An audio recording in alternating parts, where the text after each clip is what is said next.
Como vimos até aqui, não é raro que advogados ascendam a cargos públicos em diversas esferas de nossa sociedade. Também do campo jurídico, o 5º prefeito de Maringá foi responsável por projetos transformadores. Estamos falando de Adriano José Valente. Fiquem conosco e conheça mais sobre a sua trajetória. Sejam bem-vindos aos Advogados da História.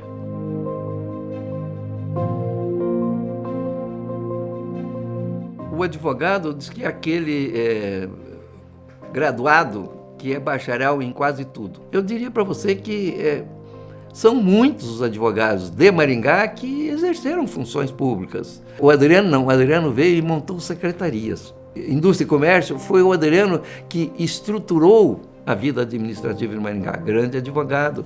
Filho de Alexandre José Valente e Emília da Conceição Fragata, Adriano José Valente nasceu na cidade de São Paulo em 20 de dezembro de 1921. Na década de 1950, obteve graduação em Ciências Jurídicas e Sociais no Rio de Janeiro. Tendo se especializado, em 52, foi convidado pelo então prefeito de Londrina, Milton Menezes, para atuar junto daquela gestão municipal. Um ano depois, mudou-se para advogar em Maringá. Buscava por uma cidade ainda em formação, já que Londrina estava consolidada. Bom, Maringá ela surge, como tantos outros municípios na mesma época, num processo de expansão das fronteiras agrícolas. Então você tem um processo de colonização e consequente formação de municípios. Então você vai redesenhando o mapa do Paraná pela definição de novas circunscrições administrativas e judiciárias, né? Segundo o próprio Adriano José Valente, junto de sua esposa Purificação de Jesus, passaram a morar inicialmente em uma casa que foi cedida pela família Barros. Aliás, ao lado de Dona Puri, como era conhecida, Adriano criaria 5 filhos: Sandra, Heloísa, Alex, Emília e Rosa. As dificuldades eram tremendas naquele momento de instalação na nova cidade, sobretudo devido à falta de recursos financeiros. Entretanto, após ganhar uma causa de uma empresa de sapatos, a sua vida deu uma reviravolta. Então, em busca desse cenário mais amplo, de um papel branco a ser escrito ainda, ele veio para o interior do Paraná, né? Primeiro para Londrina, depois para Maringá. Alguns protestos, principalmente da minha mãe e das minhas tias, que é claro que São Paulo não tinha comparação com a lama que tinha em Maringá, né? Com a terra vermelha que tinha em Londrina, né? Era uma cidade totalmente diferente, uma cidade que ainda tinha muito para crescer. Então, houve protestos, mas ele se mostrou como sempre um visionário, alguém que sempre via à frente, e nós temos toda essa estrutura que nós encontramos hoje. A sua participação na política se deu pouco tempo após a sua chegada a Maringá. Nas eleições de 1960, integrou as fileiras da legenda UDN-PTB, quando participou da coordenação da campanha do candidato a prefeito Vanor Henriques. No entanto, aquela disputa foi vencida pelo promotor público João Paulino Vieira Filho, do PSD. Nas eleições seguintes, o advogado Adriano José Valente viabilizou seu nome para a disputa pela UDN, mas acabou derrotado pelo médico Luiz Moreira de Carvalho, que foi escolhido como o sucessor de João Paulino. Aquela campanha gerou um fato bastante inusitado. Segundo Luiz de Carvalho destacou, a UDN tinha a imagem de partido de elite e o seu líder, o advogado Haroldo Leão Pérez, cometeu a bobagem de desdenhar os adversários comparando-os aos lambaris, ou seja, peixes pequenos. O João Paulino e o Haroldo Leão Pérez eram chefes políticos do município e eles eram adversários figadais. Na sucessão do João Paulino, ele apoiou o médico Luiz de Carvalho, que era vereador, como candidato. E o Túlio Vargas, que era deputado com apoio do João Paulino, ele foi polemizar com o Haroldo Leão Pérez em praça pública, e o Haroldo Leão Pérez disse que teria dito que não discutiria com lambaris, né? Que só discutiria com peixes grandes.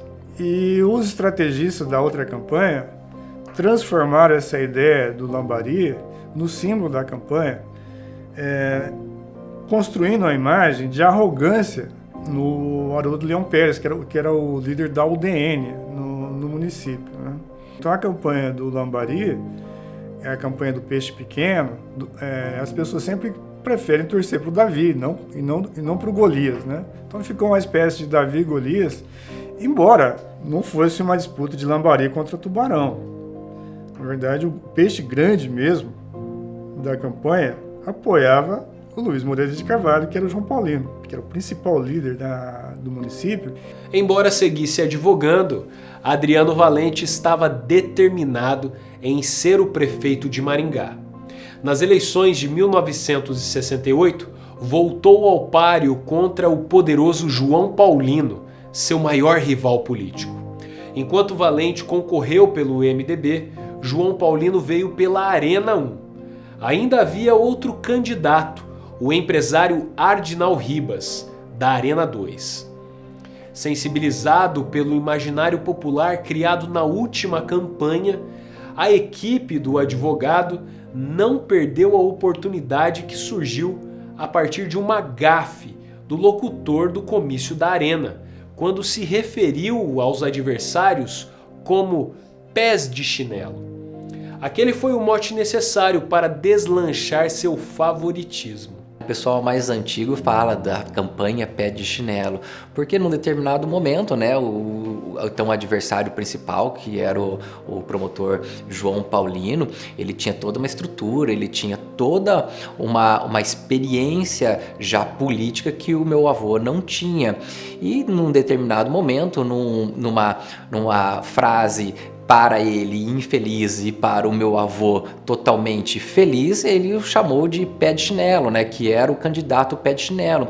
Com quase 20 mil votos e uma diferença relativamente boa do seguinte colocado, Adriano José Valente se tornou o 5º prefeito de Maringá, assumindo a gestão que se deu entre 1969 e 1973.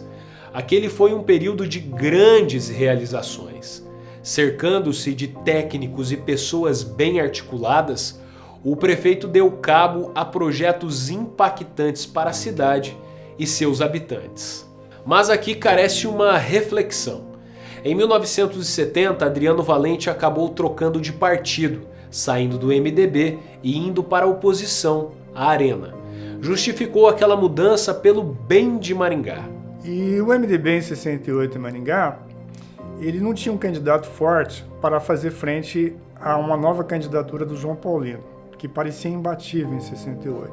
Aí o chefe político do MDB, que era o Renato Celidoni, deputado federal, que veio do grupo do João Paulino também, mas embora fosse do PTB e depois houvesse sido o líder do MDB, ele teve uma ideia que, porque deu certo, foi brilhante, de atrair o Adriano Valente, que era da UDN, era aliado do Leão Pérez, para o MDB, para ser o candidato contra o João Paulino. E o Adriano aceitou porque, se ele ficasse na Arena, ele não seria candidato, provavelmente. Logo depois, o Haroldo Leão Pérez foi nomeado governador pelas eleições, pelo mecanismo da eleição indireta. Havia uma eleição indireta da Assembleia Legislativa, mas ganhava quem o presidente da República indicasse.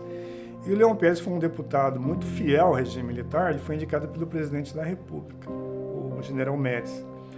Quando ele se torna governador, ele quis consolidar um mando político na sua base de origem, que era o município. E a primeira coisa que ele fez foi convocar o prefeito, que era seu aliado na UDN, a entrar para a Arena. Como isso teve consequências para a vida política do Adriano, logo na frente, parece que foi um passo em falso e foi um ato polêmico. Mas o que ele alegava? Ele alegava que ele precisava estar alinhado com o governador para trazer as verbas para Maringá. Dentre os diversos projetos, destacam-se em sua gestão à frente do município de Maringá o término da construção da Catedral Nossa Senhora da Glória, a criação da Exposição Feira Agropecuária e Industrial de Maringá, a Expofemar, embrião da Expoingá, que se deu com a instalação do Parque de Exposições e a implantação do campus da Universidade Estadual de Maringá. Porque a UEM nasceu de uma conversa entre o Dr. Ademaro e o prefeito Adriano Valente. Eles constituíram uma comissão. Essa comissão tinha por objetivo proceder a estudos para a criação de uma universidade em Maringá. Nós tínhamos já 3 faculdades, a Faculdade de Ciências Econômicas, que era a primeira, a Faculdade de Filosofia, Ciências e Letras e a Faculdade de Direito. Então, a partir desse trabalho, eles foram ao governador e pleitearam a criação das universidades e o governador, à época, concluiu o seguinte: bom, se vamos criar uma universidade em Maringá, Londrina também vai querer, Ponta Grossa também vai querer, então vou criar as 3. Então, a partir dessa iniciativa do Dr. Ademaro com o Dr. Adriano, foi que nasceu a Universidade Estadual de Maringá. Além disso, merece um destaque especial a criação do Parque do Ingá, que Adriano Valente chamava carinhosamente de Clube do Povo. Entretanto, um de seus grandes feitos foi a instalação do Escritório Técnico de Planejamento de Maringá, o ETPlan, que foi um órgão descentralizado da administração municipal. Dividido em 3 áreas, Serviço de Administração, Divisão de Urbanismo e Programação Orçamentária, o departamento foi responsável pelo primeiro cadastramento da área urbana de nosso município. O ETPlan é uma decorrência do plano diretor, que foi feito à época do prefeito Luiz Moreira de Carvalho. Os municípios tiveram apoio do governo estadual para fazer seus planos diretores e correspondia às consequências do plano diretor a formação desses escritórios de planejamento. É uma ideia que, de certa maneira, foi traduzida em Curitiba pelo IPUC, um Instituto de Planejamento que sobrevivia às mudanças de prefeito e tivesse um planejamento permanente para a cidade, independentemente das flutuações partidárias das eleições. Então era uma ideia bastante alvissareira para o período. Ele foi constituído, mas foi desconstituído logo em seguida, no início do mandato do prefeito Silvio Barros, né? Perante a sua liderança, em 1972, Adriano Valente se tornou o primeiro presidente da Associação dos Municípios do Setentrião Paranaense, a AMUSEP. Ao deixar a prefeitura de Maringá, recebeu o título de cidadão benemérito em 1973.